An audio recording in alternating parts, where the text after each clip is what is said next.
दोस्तों नमस्कार, मैं दीपक गौतम एक बार फिर से आप सभी के समक्ष हाजिर हूँ। आज का टॉपिक है प्रतिंगिरा कवच और प्रतिंगिरा तंत्र काट। मैं आज प्रतिंगिरा कवच के विषय में बताऊंगा, विपरीत प्रतिंगिरा की कवच के विषय में बताऊंगा और उनके तंत्र काट के विषय में। ठीक है। तो जो लोग साधक हैं या साधनात्मक मार्ग में रुचि रखते हैं तो उनको सभी को पता है कि देवी प्रतिंगिरा कौन है। ठीक है। और देवी प्रतिंगिरा ही भद्रकाली हैं। ठीक है। यह भद्रकालिका का ही स्वरूप है और कुछ नहीं। और विपरीत प्रतिंगिरा मुख्य रूप से जो कार्य में आती हैं या फिर जो काम आती हैं या जो साधक उनका साधना करता है वो इसलिए कि जब किसी व्यक्ति पर निरंतर प्रहार चल रहे होते हैं तंत्र मंत्र के, नज़र दोष बाधा के, या फिर ऐसे जो जैसे होता है ना कि कई बार हमारे ही कुछ एनिमीज़ हम पर तंत्र करते रहते हैं या फिर अन्य कोई व्यक्ति तंत्र करता रहता है, तो विपरीत प्रतिंगिरा उस मंत्र की शक्ति को उल्टा देती है। ठीक है। उल्टाने का मतलब कि जिस व्यक्ति ने किया है उस व्यक्ति पर वापस लौटकर उसी व्यक्ति का विनाश कर देता है। तो इसलिए उनको विपरीत प्रतिंगिरा कहा गया है। अब चाहे वो किसी प्रकार का तंत्र हो, किसी ने चाहे किसी भी उद्देश्य से लगाया गया हो, चाहे वो वशीकरण चलाया हो, चाटन चलाया हो, मारण चलाया हो, विद्वेषण चलाया हो, स्तंभन चलाया हो, या अन्य किसी और उद्देश्य से चलाया हो, ग्रह बाधा कलेश के लिए मतलब ग्रह बाधा के लिए चलाया हो, या फिर ग्रह कलेश के लिए चलाया हो, या फिर अन्य किसी भी चीज़ के लिए या फिर व्यापार पर चलाया गया हो, जो भी तंत्र उस व्यक्ति के अहित में चला गया हो, उस मंत्र को माँ प्रतिंगिरा या माँ भद्रकाली प्रतिंगिरा, विपरीत प्रतिंगिरा उल्टा देती है। और ये उनकी साधना का महत्व है। और सिर्फ ऐसा ही नहीं, जब आप साधना करते हो तो अन्य बहुत सी शक्तियाँ सिद्धियाँ प्राप्त हो जाती हैं, लेकिन मुख्यतः जो देवी का अपना एक स्वरूप है जिस कार्य के लिए है वो मैं बता रहा हूँ। जैसे माँ बगलामुखी स्तंभन की देवी, वो शत्रुओं को स्तंभित कर देती हैं, हर चीज़ को स्तंभित कर देती हैं, ग्रह दोष बाधा को स्तंभित कर देती हैं, नक्षत्रों को स्तंभित कर देती हैं उस व्यक्ति पर जिस पर उसके विपरीत या फिर गलत प्रभाव पड़ रहे हों। जैसे कई बार होता है ना कि चूँकि मैं एस्ट्रोलॉजी नहीं जानता हूँ, लेकिन हाँ मैं समझता हूँ थोड़ा बहुत कि ग्रहों की दशा या फिर नक्षत्रों का भी हमारे जीवन पर प्रभाव पड़ता है, अच्छा और बुरा दोनों।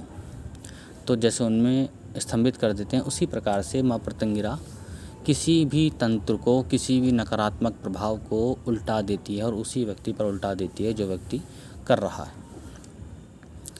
तो इनके जो कवच है उसका यही है कि जैसे मैं प्रोवाइड कराता हूँ, और मुझे लगा शायद मैंने इस विषय में एक ऑडियो दी हुई है, क्योंकि वही है ना कि पुराने चैनल पर मेरी कुछ ऑडियोज़ थी, फिर मैंने आज पूरी तरह से देखा, मैंने कहा यार वो तो पुरानी ऑडियोज़ थी और यहाँ तो उस विषय में है नहीं, तो मुझे लगा कि ये बताना ज़रूरी है। हालांकि मैं प्रतिंगिरा कवच, माँ काली का कवच और भगवान हनुमान जी का और भैरव जी का कवच भी प्रोवाइड करा सकता हूँ। जो लोग लेना चाहते हैं ले सकते हैं। ठीक है।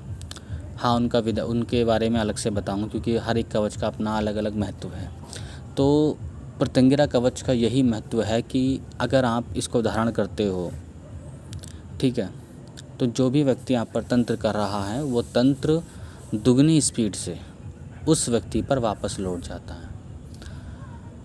ठीक है। और मुझे ये बताने की ज़रूरत नहीं कि तंत्र किस पर हो रहा है, क्योंकि मैं समझता हूँ कि आज के टाइम में, आज की दुनिया में, भले लोग कहते हैं हम कलयुग में हैं, हम लोग अंधविश्वास पर भरोसा नहीं करते हैं, हम भगवानों पर भरोसा नहीं करते हैं, ऐसा कुछ नहीं होता है। लेकिन असल बात तो ये है कि आज के टाइम में 90% लोग इस प्रकार की क्रियाकलापों से जुड़े होते हैं, तंत्र मंत्र के। भले ही वो लोग देखने में आध्यात्मिक ना हो, देखने में तांत्रिक ना हो, लेकिन कहीं ना कहीं कोई दूसरे व्यक्ति को पकड़ के वो लोग इस प्रकार के कार्य करवा देते हैं। तो इसलिए एक बसे बसाए घर, एक हंसता खेलता जीवन किस प्रकार से अस्त व्यस्त हो जाता है, आपने 1000 बार देखा होगा, या हो सकता है आपने अपने साथ फील किया हो, अपने किसी रिलेशन में किसी का देखा हो। तो कहीं ना कहीं वो एक तंत्र के प्रभाव ही होते हैं, जिसमें इंसान जितनी तेज़ी से ऊपर जाता है उतनी तेज़ी से नीचे आ जाता है। ठीक है। तो इस कंडीशन में क्या है कि प्रतिंगिरा कवच, अब देखिए प्रतिंगिरा कवच कई प्रकार से हो सकता है। जैसे आप चाहो तो प्रत्यंगिरा कवच आप इस उद्देश्य से भी बनवा सकते हो कि एक व्यक्ति विशेष के लिए, ठीक है, या फिर आप किसी प्रकार का कार्य आप करते हैं, ठीक है। कार्य से मेरा मतलब है कि हो सकता है आपका ऑफिस है, हो सकता है आप कोई छोटा मोटा कार्य करते हैं, हो सकता है आपकी कोई शॉप है, दुकान है, बहुत सारी ऐसी चीज़ें हो सकती हैं। तो आपके काम धंधे पर इस प्रकार के तंत्र ना हों, और वो तंत्र अगर हों तो विपरीत लौट जाएं, तो उसके लिए भी आप कवच तैयार करवा सकते हैं, ठीक है। लेकिन आपको बोलना होगा कि अगर आप कवच लेते हो आपको बताना होगा कि किस उद्देश्य से हमें तैयार करवाना है। और व्यक्ति विशेष के लिए भी हो सकता है, क्योंकि कभी कभी ये होता है कि किसी एक व्यक्ति पर बहुत ज़्यादा तंत्र होते हैं। अब रीज़न कुछ भी हो सकते हैं देखिए, क्योंकि मैं समझता हूँ कि इस कलयुग में किसके दिमाग में क्या चल रहा है कुछ पता नहीं। अब से लगभग मेरे ख्याल से 6 से 7 महीने, शायद ज़्यादा भी हो चुके होंगे, मुझे एग्जैक्टली ध्यान नहीं है, लेकिन मैंने एक केस किया था जिसमें एक लड़के पर, बच्चे पर, ज़्यादा नहीं, लगभग 7-8 साल का बच्चा होगा, उस पर तंत्र क्रिया चलती थी उन्हीं की फैमिली के द्वारा। मतलब उन्हीं फैमिली मेम्बर से मेरा मतलब है कि जैसे होते हैं ना, कई बार क्या होता है, नंद, जेठ, जेठानी, फलाना ढिमका होते हैं घर में, तो उनसे होती थी। और देखिए इसमें रीज़न क्या निकला, रीज़न कुछ और नहीं, क्योंकि घर में जो एक लड़का है, लड़का मतलब उन्हीं के पास था, बाकी और भैयाओं के पास क्या था, लड़की थी। तो कहीं ना कहीं ये सारी चीज़ें भी कारण बन जाती हैं आक्रोश का, कि उन पर लड़का क्यों है, क्योंकि वो प्रॉपर्टी का वारिस हो गया, ये हो गया, वो हो गया। जीवन में इतने केस देखे हैं कि खुद मैं सोचता हूँ कि इंसान किस प्रकार से अपनी इंसानियत छोड़कर किस प्रकार से जानवर से ही बदतर बन जाता है, ठीक है। और भले वो दुनिया में देखने के लिए किसी का भक्त हो, ये हो, वो हो, फलाना करता हो, ढिमका करता हो, लेकिन इंसान की सोच इस हद तक विकृत हो चुकी है कि समझाना, सोचना मुश्किल है। और मैं समझता हूँ कि सभी को पता भी हो, क्योंकि जीवन में ऐसी चीज़ें आपने देखी भी होंगी। तो कारण कुछ भी हो सकते हैं जीवन में। अगर आप ये सोचते हैं कि आपके कोई दुश्मन नहीं है, आपके ऊपर इस प्रकार की क्रियाएं नहीं करेंगे, तो आप गलत हैं, क्योंकि कलयुग है ये, ठीक है। यहाँ पर ज़रूरी नहीं है कि आप अच्छा करो तो आपको अच्छा मिलेगा, ठीक है। आप अच्छा कर रहे हो तो उसका भी आपको बुरा फल मिल सकता है, मतलब किसी और से। कई बार आप अच्छा करते हो लेकिन फिर भी लोग आपके साथ बुरा कर देते हैं। हालांकि कर्मा के लिए कलयुग या सतयुग मायने नहीं रखता है, जो जैसा करेगा वो वैसा भरेगा, ठीक है। अगर आपने जीवन में अच्छे कर्म किए, आप अच्छे कार्य करते हो, तो यकीन मानिए आप भले कुछ दिनों के लिए, कुछ समय के लिए आप दुखी हो जाओ या लोग आपके मार्ग में अड़चन बनने लगे, लेकिन कर्मा आपको एक न एक दिन उस बुलंदी पर पहुंचाएगा जहां आपके पास अथाह सुख और अथाह शांति होगी, ठीक है। बुरे कर्मों का फल सतयुग में भी मिलता था, त्रेता युग में भी मिलता था, कलयुग में भी मिलता है, अन्य जो भी युग आएंगे उसमें भी मिलेगा, ठीक है। ऐसा नहीं है कि नहीं मिलेगा, कर्म सबके लिए बराबर चलता है। तो खैर वही है कि अगर आप किसी व्यक्ति विशेष के लिए बनवाना चाहते हैं तो व्यक्ति विशेष का भी बन सकता है, ठीक है। और इसमें देखिए आप अपने घर के लिए बनवा सकते हैं, या फिर और भी चीज़ें ऐसी होती हैं, बहुत से माध्यम हो सकते हैं, ज़मीन हुई हो सकती है, या और भी बहुत सी चीज़ हो सकती है जिसके लिए कवच बनाए जा सकते हैं। और उसी प्रकार से तंत्र काट मतलब ये कि अगर आप इस प्रोसेस से, यानी कि माँ प्रत्यंगिरा के माध्यम से अपना तंत्र काट करवाते हो, या आपको लगता है कि आपके ऊपर जो तंत्र हो चुका है वो किसी व्यक्ति द्वारा किया गया है, तो आप इस प्रोसेस से तंत्र काट करवाने पर तंत्र विपरीत दिशा में लौट पड़ता है जहाँ से आया है। क्योंकि काफ़ी बार क्या होता है कि तंत्र काट में भी काफ़ी लोग ऐसा बोलते हैं कि हम चाहते हैं कि जिसने हम पे किया है उस पर भी प्रभाव हो या वो लौट जाए।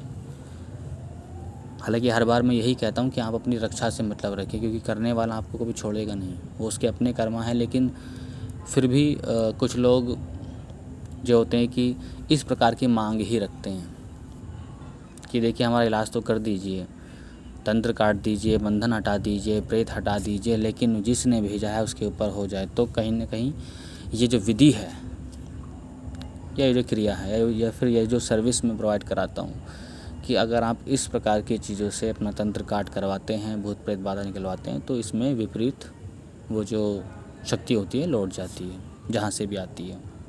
ठीक है, तो तंत्र काट और कवच इसी प्रकार से कार्य करते हैं। जो लोग सिर्फ नॉर्मल किसी जैसे होता है कि नॉर्मल किसी छोटी मोटी बाधा से पीड़ित हैं, या फिर कहीं ना कहीं उनको लगता है कि हम पे इस प्रकार के तंत्र हो सकते हैं, उनके लिए कवच जो होता है बहुत बढ़िया होता है। हालांकि और दूसरे व्यक्ति वो होते हैं जिन पर ऑलरेडी काफ़ी ज़्यादा तंत्र, काफ़ी ज़्यादा क्रियाएं हो चुकी हैं, तो मैं समझता हूँ कि उस केस में पहले तंत्र काट होता है और उसके बाद कवच धारण करना चाहिए। अक्सर मैंने देखा है कि कवच देने वाले लोग या फिर जो भी साइट हैं, वेबसाइट लोगों ने बनाई हैं, या फिर बहुत से चैनल्स के माध्यम से करते हैं। ठीक है, मैं किसी व्यक्ति विशेष का नाम नहीं लेता हूँ, लेकिन कहीं ना कहीं मैं ऐसे देखता हूँ तो ऐसा होता है। कई बार क्या होता है कि सोशल मीडिया से अलग भी काफ़ी मैंने देखे हैं कि लोकल में इधर उधर बहुत से ऐसे लोग होते हैं कि कवच देते हैं, लेकिन सामने वाले व्यक्ति पर अगर तंत्र है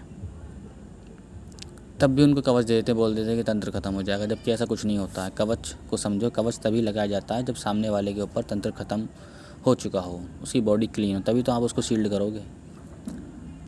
अगर सामने वाले के अंदर तंत्र है और आप ऊपर से कवच लगा दो ना, तो आपको थोड़ा बहुत लाभ तो मिलेगा, लेकिन असल में वो तंत्र आपने अपने अंदर ही कैद कर लिया है, तो आपको और नुकसान करेगा। तो इसलिए कवच जीवन में कहीं से भी लो, हो सकता है आपके पास दुनिया भर के माध्यम हो, लेकिन फिर भी अगर आपको लगता है आपके ऊपर तंत्र है तो सबसे पहले तंत्र की काट करवाइए या फिर उस बाधा की काट करवाइए, उसके बाद ही किसी प्रकार का कवच धारण करो। क्योंकि मैंने देखा है कि कुछ नए नए लोग क्या करते हैं कि उन्हें बस कवच बनाना आता है, बस इतना उन्हें आता है कि वो कवच बना सकते हैं, तो वो क्या करते हैं कि एक अलग ही उन्होंने उसका व्यापार खड़ा कर लिया है कि बस आओ और कवच ले जाओ, आओ कवच ले जाओ, आओ कवच ले जाओ। तो उन्हें मतलब नहीं आपकी समस्या से कि आपके तंत्र को काटना पहले ज़रूरी है। अब कुछ लोगों को लाभ होता है, लेकिन जो लोग बहुत ही ज़्यादा एक समस्या से घिरे होते हैं, तंत्र से घिरे होते हैं, तो उनको लाभ नहीं होता, थोड़ा बहुत होता है, बाकी वो तंत्र अंदर ही कैद हो जाता है। तो इसलिए ये भी एक ध्यान रखने योग्य बातें हैं कि आप अगर कहीं से भी कोई भी तंत्र काट का इलाज करवाते हो, ठीक है, तो आप ये ध्यान रखिएगा डायरेक्ट कवच कभी मत पहनिएगा। ठीक है, या कोई आपको बोलता है कि आप कवच ले लो आपकी समस्या ख़त्म हो जाएगी, तो ये पूरी तरह झूठ बातें हैं। ऐसा नहीं होता है। जब तक आपके अंदर से गंदगी साफ़ नहीं होगी तब तक शील्ड नहीं लगाई जा सकती है। अगर लगाई गई तो वो गंदगी आपके अंदर ही रह जाएगी, वो नकारात्मकता, वो भूत प्रेत इत्यादि या जो भी है। क्योंकि तंत्र के एक नहीं लाखों मार्ग हैं, लाखों तरीके हैं, लाखों सिस्टम हैं, लाखों शक्तियाँ हैं, लाखों एंटिटीज़ होती हैं, मैली विद्या, ये वो दुनिया भर की चीज़ें हैं। ठीक है, तो खैर आज के लिए इतना ही, क्योंकि जो लोग लेना चाहते हैं वो ले सकते हैं, लेकिन ध्यान रखिएगा कि अगर आप ये फील कर रहे हैं क्या, या फिर आप स्कैनिंग करा लीजिए। अगर स्कैनिंग कराने के बाद आपको ये आता है कि उसके ऊपर तंत्र बहुत ज़्यादा है, तो मैं समझता हूँ कवच डायरेक्ट लेना आपके लिए सही नहीं है, ना मुझसे ना किसी और से। पहले आप इलाज करवाइए, उसके बाद ही कवच धारण कीजिए। और जो लोग सिर्फ अपने जीवन में बचाव चाहते हैं इन प्रकार की समस्याओं से, या फिर उन्हें संदेह है कि उन पर हो सकती है, या फिर कुछ जिसे बोलते हैं कि माइनर से इफ़ेक्ट अगर हैं, तो आप कवच धारण करने के बाद उस चीज़ से मुक्ति पा सकते हो। लेकिन अगर ज़्यादा है तो आपको उपचार कराना ज़रूरी है। ठीक है।